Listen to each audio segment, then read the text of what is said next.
Welcome to Chemistry Essentials. I'm Thomas. I'm Hudson. And today we're going to be talking about ionization energy. Ionization energy is the amount of energy needed to release an electron from an atom. The periodic trend for ionization energy is as follows, from the bottom left to the top right, and it continues all the way through the noble gases.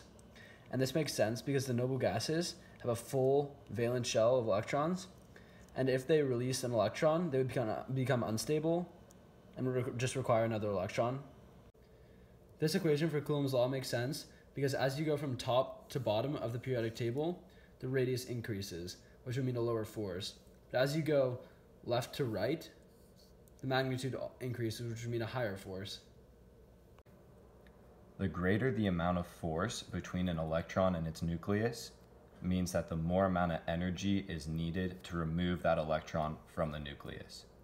This is why ionization energy increases with this trend. This is PES, photoelectron spectroscopy. It is the most accurate way to measure ionization energy. Here we have a metal sample, a high energy light beam, and a way to measure the electrons that are being released. A wave of high energy light, usually UV, X-rays, or gamma rays, is shot at a metal sample, and the amount of energy needed to release an electron is measured.